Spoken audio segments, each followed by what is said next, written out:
Bismillahirrahmanirrahim. Meneruskan konstruksi ayat ya. Misalnya begini, Anda jangan langsung menyalahkan Nabi Adam. Saya ini sering kampanye untuk membela Nabi Adam, karena banyak kiai yang cerita Nabi Adam itu salah melulu. Nanti kan kita di surga kan nggak perlu ngajukan kredit, nggak perlu punya istri cantik yang minta ke mall, karena kelebihannya bidadari itu cantik, nggak minta belanja. Sudah gitu di madu juga agak protes. Tapi kalau di dunia itu sudah minta belanja, di madu protes. Jadi tapi kenapa Nabi Adam akhirnya keluar dari surga dan kita menyalahkan hanya demi kepentingan supaya tadi punya istri cantik, tidak minta uang apa belanja dan boleh dipoligami mau maksudnya. Di konstruksi ayat itu tidak ditampakkan, tapi semua ahli tafsir tahu. Misalnya fadallahuma bihurur, setan menipu Adam dan Hawa dengan curang. Hurur itu nipu. Jadi kalau ngaji nipu itu mulai dulu itu ya gurunya setan itu. Jadi Nabi Adam itu di surga dengan penuh limpahan anugerah. Buah apa saja ada, makanan apa saja ada, enggak bayar. Tempat mewah leg juga enggak bayar. Kalau Anda di hotel leg sedikit aja bayarnya minta ampun. Akhirnya setan itu pura-pura nangis terseduh-seduh. Akhirnya Nabi Adam menghampiri. Kenapa kamu nangis? Saya ini iba sama kamu, kasihan. Nikmat yang begini nikmat, pada akhirnya Anda ini mati. Karena Anda manusia, pasti mati. Kasihan sudah senikmat ini kemudian Anda mati. Pura-pura nangis, jadi lama ya nangis, acting itu. Akhirnya Nabi Adam tanya, lalu solusinya gimana?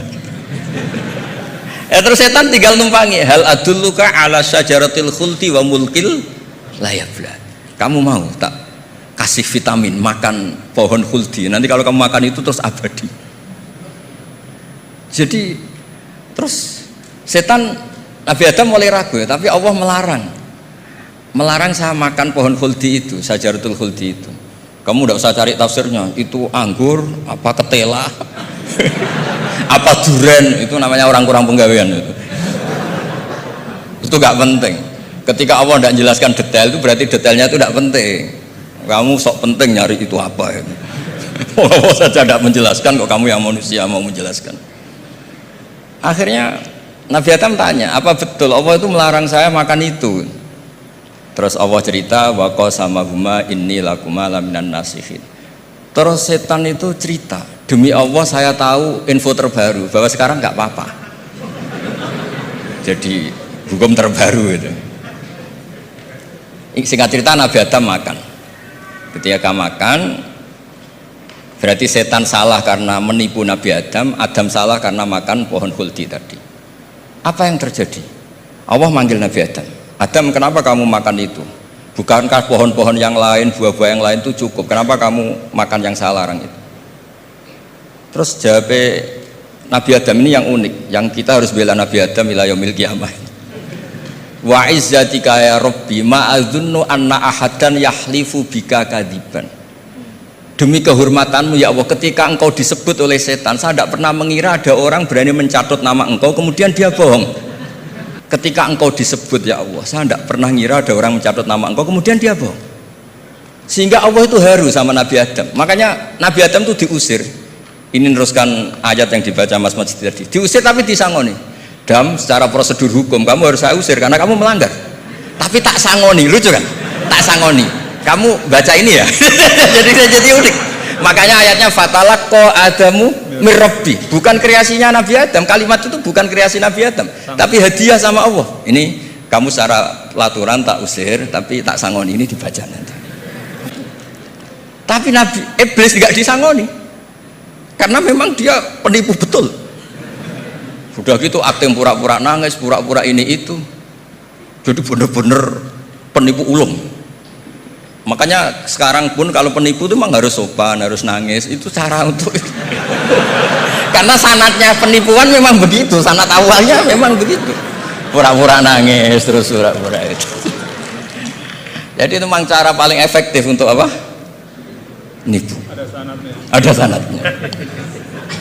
Nah, lalu kenapa ada hadis mangqala la ilaha illallah dakhalal jannah?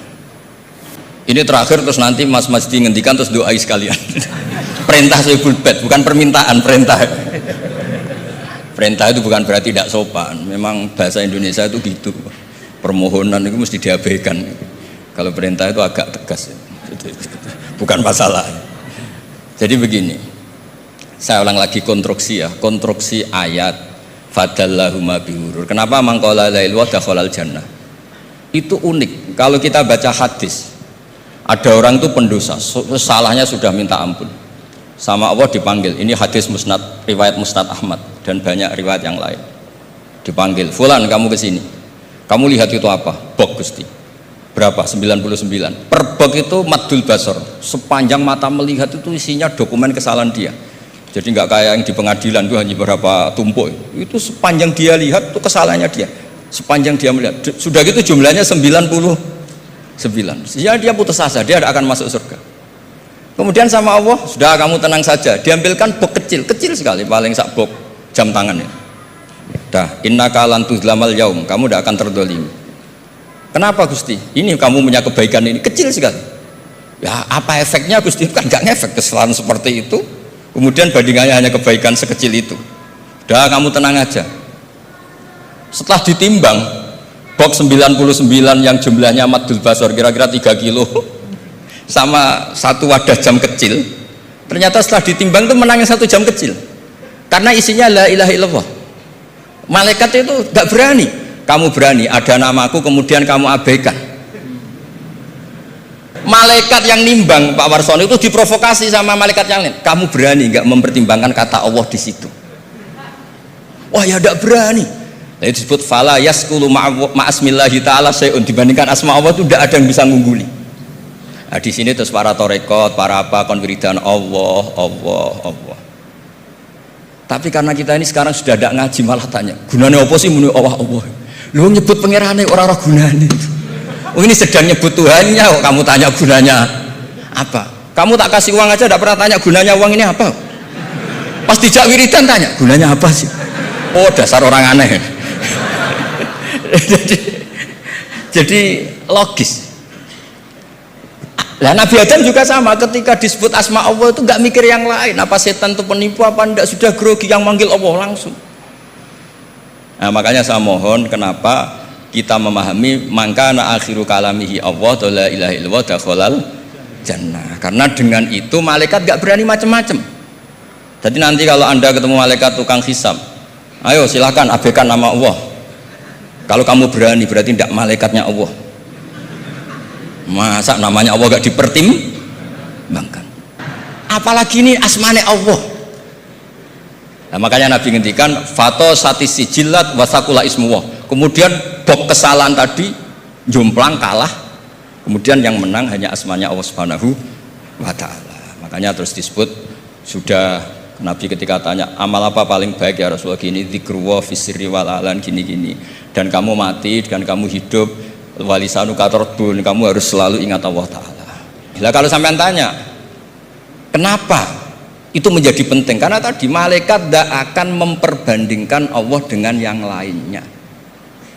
Makanya ketika ulama-ulama sufi, kalau kamu habis salah istighfar, nanti di sohifah kamu akan ditulis habis salah, salah. Terus di belakang ditulis, tapi setelah itu dia bilang astagfirullahaladzim. Nanti malaikat tinggal aja kamu teror, kamu mempertimbangkan Allah apa yang itu. Ini tak ajarin, kalau tepak ya kamu didengar, kalau tidak malah digebuki, tidak tahu saya. Tapi itu ijazah resmi ini hari ini, hadisnya akurat. Ijazah. Nggih ngoten mawon, kok nak kesuwen kepinteran nyanyi kula.